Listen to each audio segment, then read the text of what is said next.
Okay, so Dika, you were discussing how for the male person, it's not very flattering or glamorous for a man to stand up and say, I've been seeing someone for my mental health issues, depression, anxiety, whatever. Hmm. So yes, I was saying that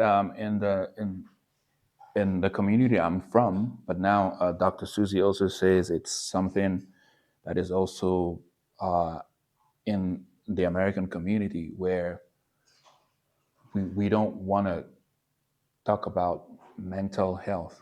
Like even growing up, like the meeting I came from, I emphasize on how even in the UK, mental, you're mental, bro. So it's not like when you hear mental, it's not good.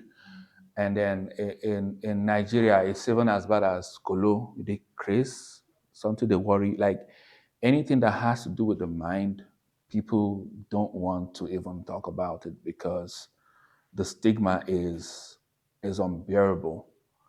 And so it's something that I saw for myself when I started reaching out to my friends who knew I was married, because not everybody knew that I was married, by the way. It was just a court wedding. We hadn't done the traditional and white wedding, church wedding. And I started, experiencing, like it escalated. It didn't start when I came here, so it escalated. And even though there was an awareness for mental health, I did not take advantage of it. And when I say awareness, when I was traveling, the United States Citizenship Immigration Services gave me a booklet that says, if you see these signs, reach out to National Domestic Violence Hotline. But I can assure you that when I saw the first sign, which was call the cops, I was like, nope, there's no way I'm calling the police on my wife, right? So no, we don't call the police on our wife. And it continued.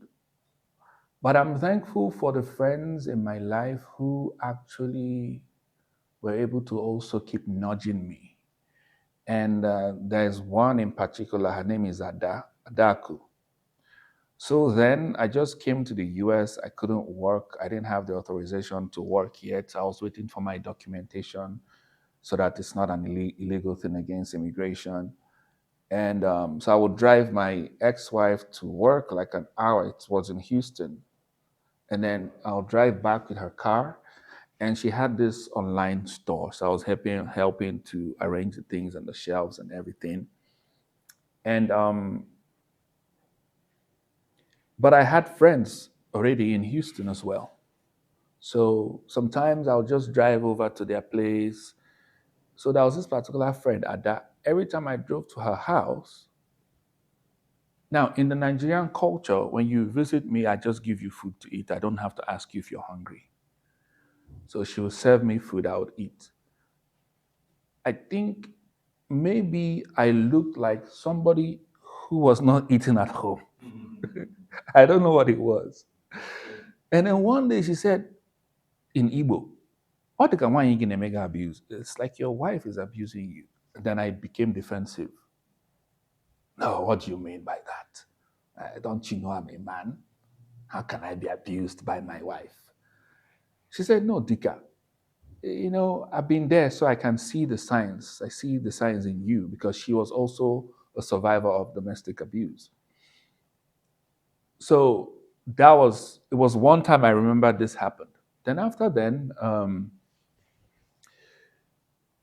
months down the line, after the thing had escalated, I started therapy. One day I said to her, Ada, why did you not help me out?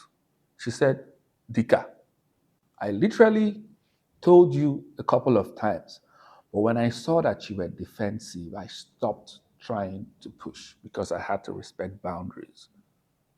But I'm here today to say, me, I will not respect boundaries. I will push because I wish she had pushed a little bit more. I know we sometimes we want to respect people's boundaries, but if somebody is drowning,